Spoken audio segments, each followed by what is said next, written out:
नमस्कार मंडळी, तुम्हाला सर्वांना नवीन वर्षातील येणाऱ्या पहिल्या सणाच्या म्हणजे मकर संक्रांतीच्या खूप खूप शुभेच्छा. मकर संक्रांती या सणाला हिंदू धर्मात अतिशय महत्त्वाचे स्थान आहे.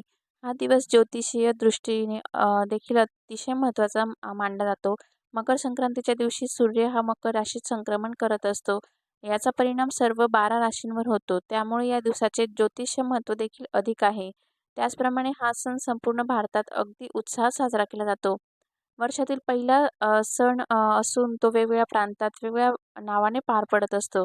महाराष्ट्रात मकर संक्रांतीला तिळगूळ वाटण्याची पद्धत आहे. या दिवशी सूर्यनारायणाची देखील पूजा केली जाते. तर यंदा म्हणजे 2026 मध्ये मकर संक्रांती नक्की कधी आहे? तारीख काय? तसेच संक्रांती देवीने कोणते वस्त्र परिधान केलेले आहे? वाहन, वस्त्र, त्यानंतर दिशा कोणती? म्हणजे संक्रांतीने कोणकोणत्या वस्तू परिधान केलेल्या आहे? दान काय द्यावे? कोणत्या गोष्टी आपल्याला वर्ज्य करायच्या आहेत? तर ही संपूर्ण माहिती या व्हिडिओमध्ये आपण जाणून घेणार आहोत. तर त्यासाठी व्हिडिओ शेवटपर्यंत बघत राहा. प्रत्येक वर्षी मकर संक्रांतीचा सण हा 15 जानेवारी किंवा 14 जानेवारी रोजी येत असतो. तर यंदा मकर संक्रांती 2026 मध्ये म्हणजे 14 जानेवारी 2026 रोजी साजरी केली जाणार आहे आणि हा दिवस बुधवारचा असणार आहे. म्हणजे बुधवारी 14 जानेवारी 2026 रोजी मकर संक्रांतीचा सण साजरा केला जाणार आहे. 14 जानेवारी रोजी 3:06 वाजता सूर्य मकर राशीत प्रवेश करेल. तर पुण्यकाळ आहे 3:06 वाजेपासून ते सूर्यास्तापर्यंत पुण्यकाळ आहे. नंतर फळ आहे म्हणजे संक्रांतीने ज्या वस्तू परिधान केलेल्या असतात त्या आपल्याला वर्ज्य करायच्या असतात. तर संक्रांती देवीने यावर्षी कोणत्या वस्तू परिधान केलेल्या आहेत किंवा संक्रांती देवीचे वैशिष्ट्य काय आहे तर ते जाणून घेऊया. यंदा संक्रांती देवीचे वाहन आहे ते वाघ आहे. उपवाहन घोडा आहे. संक्रांती देवी यंदा पिवळ्या रंगावर आलेली आहे. वस्त्र पिवळ्या रंगाचे असून देवीचे शस्त्र आहे गदा. नक्षत्र नाव अनुराधा आहे तर वार नाव मंदाकिनी आहे. संक्रांती देवीने पायस भक्षण करून म्हणजे पदार्थ पायस म्हणजे खीर असून देवीची स्थिती ही बसलेली आहे आणि दक्षिणेकडून पश्चिम दिशेस भ्रमण करत आहे. देवीने केशराचा टिळा लावलेला आहे. मकर संक्रांती ही बालवकरणावर आलेली आहे. वासाकरिता जाईचे फूल घेतलेले आहे आणि भूषणार्थ मोती धारण केलेले आहे. तर या सर्व वस्तू देवीने परिधान केलेल्या आहेत. तर त्यामुळे आपल्याला त्या वस्तू वर्ज्य करायच्या असतात.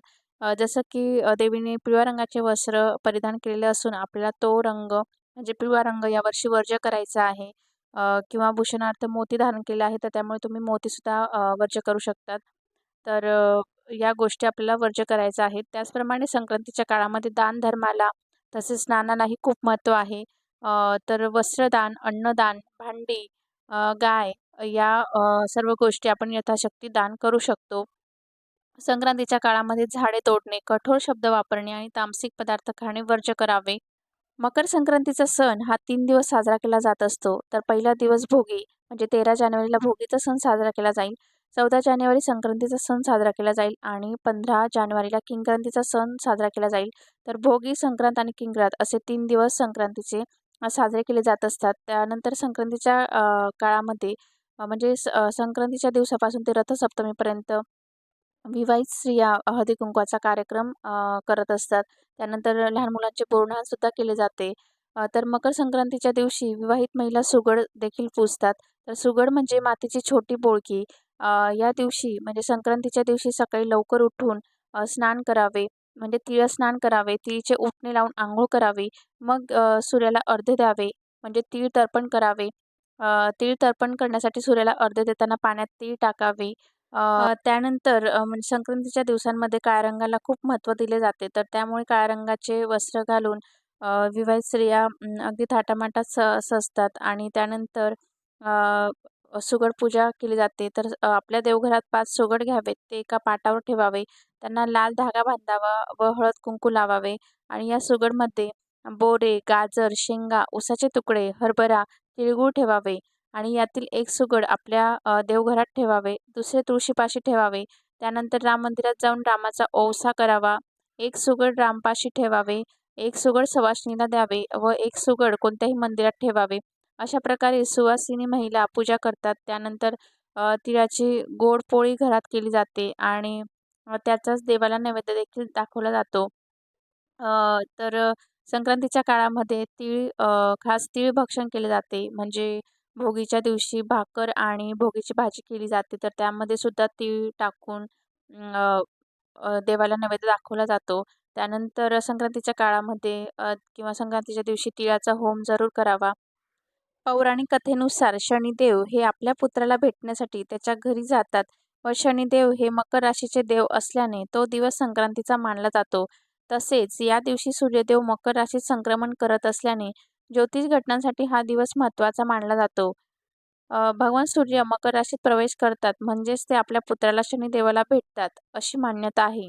आणखी एका कथेनुसार देवीने संक्रासूर राक्षसाचा वध ज्या दिवशी केला त्या दिवसाला मकर संक्रांती असे म्हटले जाते. तसेच संक्रांतीच्या दुसऱ्या दिवसाला किंक्रांत म्हटले जाते. तर या दिवशी म्हणजे किंक्रांतीच्या दिवशी कोणतेही शुभ कार्य केले जात नाही आणि या दिवशी देवीने किंक्रासुराला मारले असल्याने हा दिवस किंक्रांती म्हणून ओळखला जातो असे मानतात. तर अशा प्रकारे तर यंदा संक्रांती देवीचं वर्णन काय आहे किंवा संक्रांतीविषयी आपण संपूर्ण माहिती जाणून घेतलेली आहे. तर कशी वाटली माहिती आणि हा व्हिडिओ तुम्हाला कसा वाटला मला कमेंट करून नक्की सांगा. व्हिडिओ आवडला असेल तर लाईक, शेअर जास्तीत जास्त लोकांपर्यंत शेअर करा. कमेंट आणि चॅनलला सबस्क्राईब करायला विसरू नका. तर पुन्हा भेटूया अशाच एका नवीन छानशा व्हिडिओमध्ये. धन्यवाद.